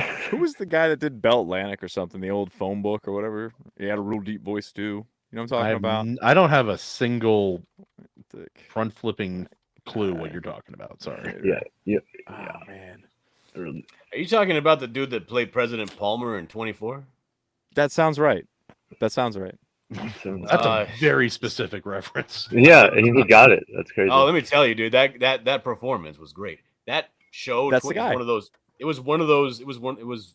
I never saw show. that one. It was kind of like I was kind of young when it came out. So I was like, no excuses, dude. Go watch that show. It is good. You will be doing rolling flips into your living room. Like, who the fuck's in here? No, I had a You friend. assume that I don't already do that? No.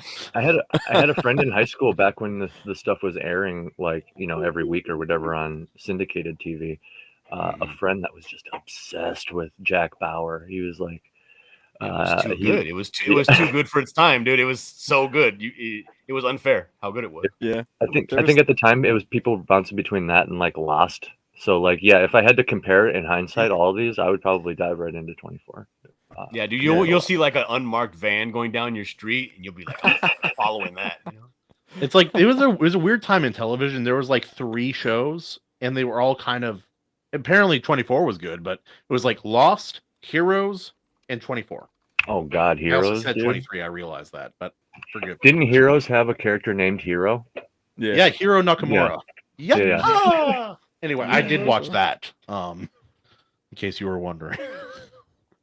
It's like I season dabbled. 1 was good, season 2 happened, and then the rest of the show also happened.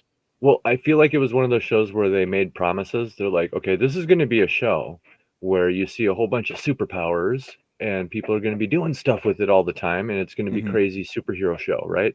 And it just wasn't that. Well, And, Lost had the same problem. It's like all these threads that lead to butt effing nowhere. All Yeah, over but the show. First couple seasons were so good. They were. Damn it. And they were in Hawaii. What? Did you Hawaii. Hawaii. Yeah. I Were we close? Were we close, Kahuna? Nailed it. Oh, he saw himself out. so much Hana means discrimination. family, and family against means the no one gets Hawaiian. left behind. Yeah. Not to make this about me, but wait, that's not right. Hey, what did I do? What did I do? No, that's right. No, this Bill's- isn't right. What Bill's happened? in charge. Seems right. L, Bill's in you're not charge. in charge. He's the captain. Ah! Oh, there we go. Okay. I am the captain now. Anyway, this feels correct. Running the show here. Look, Yeah. all my little kahunas, all down here, all mingling together, getting sweaty. This is Don't because make it we weird. mispronounced Hawaii. Wait, what was that about getting sweaty? What? Oh yeah. Don't ask.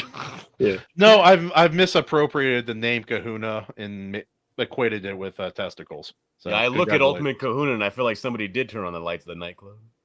Yeah. Oh wait, no. Like it does kind of look like a nightclub whenever my kids come in, because they come in and they're like, I'm gonna grab this and just change colors constantly. That's what I'm gonna do.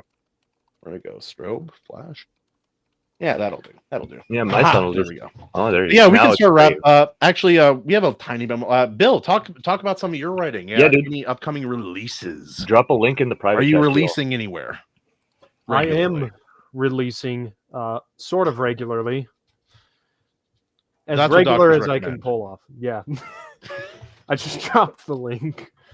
I have an ongoing pulp over on Substack.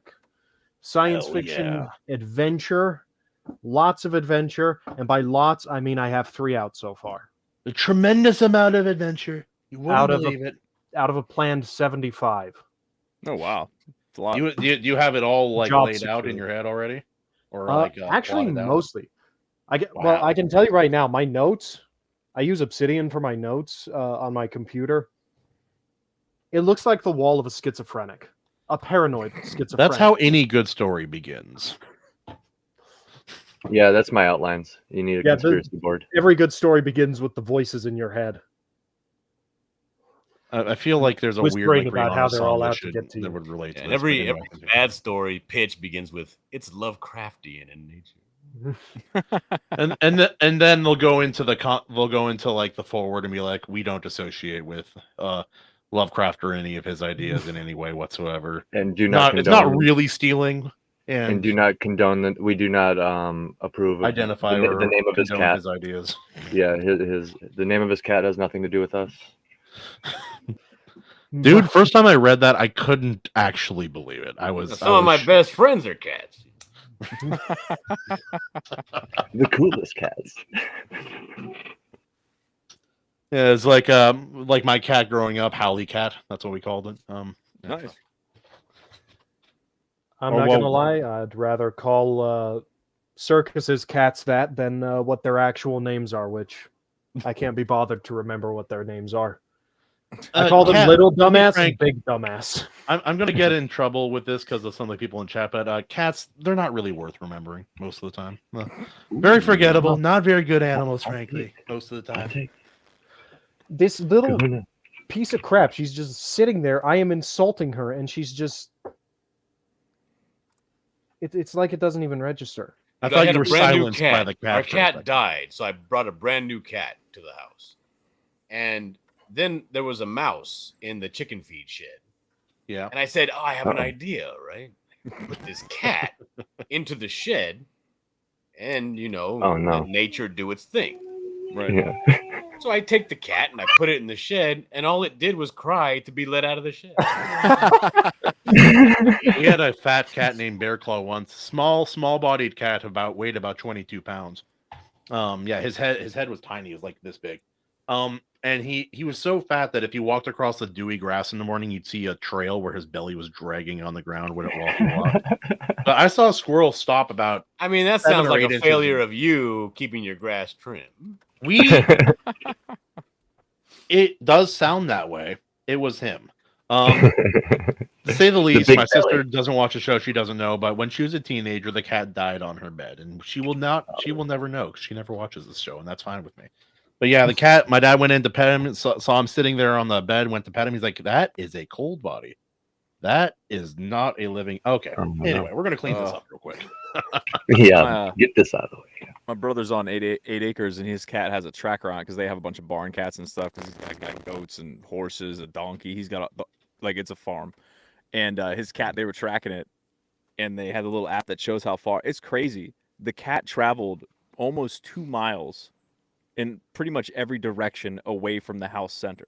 I didn't realize they went out that far, but you look at the map, and it's just like all over the place, but almost 2 miles in every direction. That's crazy. Yeah. I didn't know they could do that. Cats are great. People keep their cats in the house.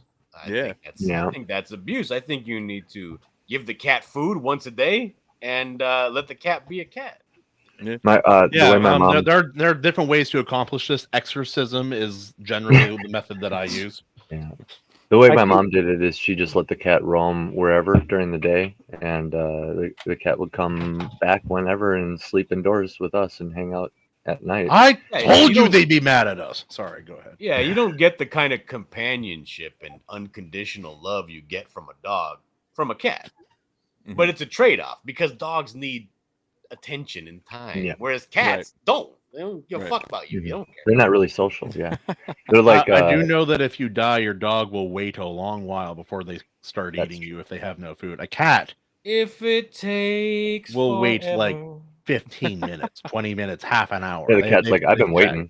Cat's like, I've been waiting for you to check. Like as soon as you if you're close, that cat's like, can I start now or should I? Yeah, can I just? Do you mind? And the cat will be like, oh look, is it gonna give me food? No. It is food. Getting food today. We ate. And this is why you need to eat cats before they have a chance to eat you. They're one of the most eaten. Once. They're one of the most eaten animals on the planet, alongside my dogs, my cows, ex-wife and said the chickens. same thing, that I should eat cat, but I don't know what you meant. Anyway, moving on.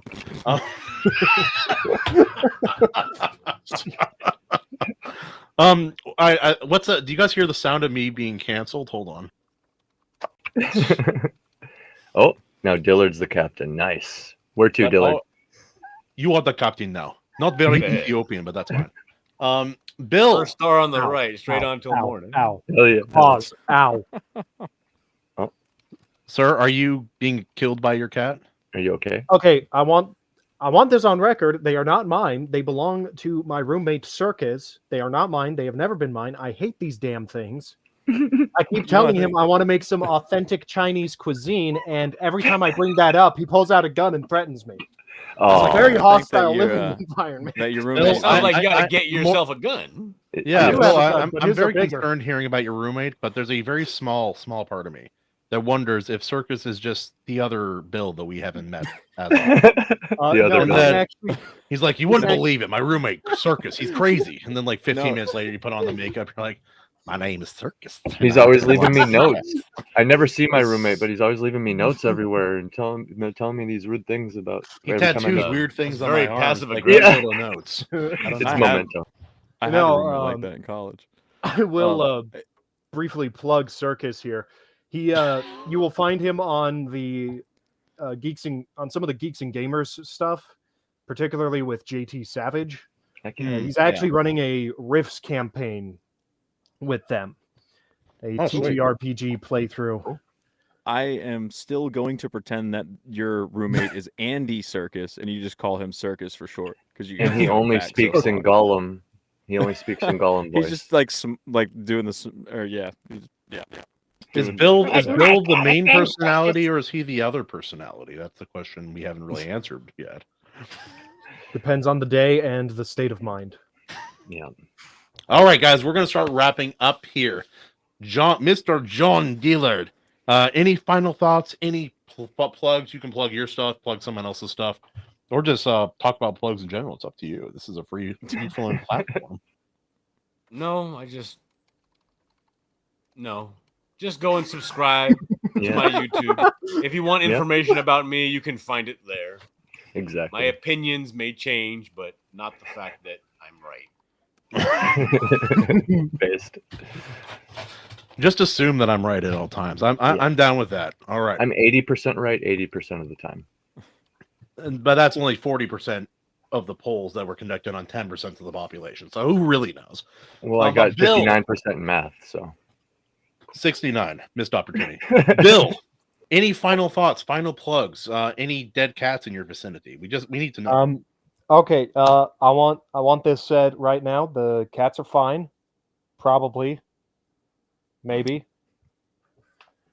Beyond that, the only thing I have to plug right now is my adventure pulp, Zorn, which you dropped the link there in the chat. It's a fun time. It is a fun time. I am not constantly stressing while I'm sitting at my keyboard trying to write. I'm having fun. Actually, Bill, I'm going to show this for him. Zorn is the best short story you've never read. It is the gold of Substack. It is the reason people write. It is the reason we seek stories of new and old. And once in a while, once in a generation, Zorn comes along, and you don't want to miss it. Read it on Substack now. Anyway, Bill, for future reference, that's how you shill it, even if it's bullshit. I've never been good at selling myself. It's okay. Not all of us grew up in. Never mind. I can't say that. AC. Final thoughts, final shills. I like Fear and Loathing. Final shill, go back my comic. Help us get to our next goal of 50 backers. A Saga of Sunsets for those. Yes. No one. The link is right above my eyeballs, right there. Go ahead and sub to the pub, Pritchard Pub on YouTube. Go check out my band, Empty My Lungs, on YouTube, Spotify, everywhere. And tune in next week because we're going to be trying to cover some stuff here, probably. Now, I cannot find this YouTube channel that we're on right now. How is it spelled? The Iron Seas. Yeah, Or just Iron Seas. Yeah. Yeah, and subscribe to the Iron Seas too. And go to our Substack, substack.com, ironseas.substack.com. That's where recently we went a little viral when we were talking about the Naomi King situation. Some fun streams there. Yeah. Definitely a little bingo action. That was maybe the most unhinged content we've ever made, but I'm very proud of my participation in that whole thing. That was quite a bit of fun. Edgy. Very edgy, very edgy. Yeah. I should be canceled someday, and if I do, this will be it. One day. Yeah. Mr. Justine Evele Music, the man. Yeah, you can go on wherever you listen to music, all streaming services. Type in Evely. The spelling's a little odd, but type it in there if you like rock, if you like metal. I got instrumental stuff. I have things with vocals. There's power metal, stuff that sounds like more like pop punk. There's a little of something for everybody if you dig around in there. So if you like metal, check it out. You can also find me on the Iron Age Nights. We just filmed another. We got another episode in the can, as it were, coming out at some point in the future, sometime this month. And we got another one. We're gonna get more regular with all that content and a lot of cool stuff going on with that. So keep posted if you liked the show before, if you're just finding it for the first time. And then, of course, I'm also here with you, crazy people. So also check out his latest album, Lift, to hear songs of your favorite creators. Anyway. Yeah, that's right. Yeah, for a bunch of other people. So, yep. Thank you, Leslie. Appreciate that. For me, I am here on the Iron Seas. We're putting together content. We are going to start talking about and reading the third book in the Red Rising saga here soon. That is going to be the third book in the first trilogy, Morning Star. Will Darrow escape his terrible situation? Find out next week on Morning Star. And then on my own channel too, I got Spirit Saturdays coming up. I got Wild Wednesdays. If you guys have any clips or any weird news you want me to react to or make content about, send it to me on The Ultimate Kahuna on YouTube, in our Discord for the Iron Seas, or on the Ultimate Kahuna Twitter. Bing, ting, ow. Anyway, that has been it. Thank you for joining us, ladies and gentlemen. This has been the Iron Seas. Catch us every Tuesday at 6:30 PST. Woo!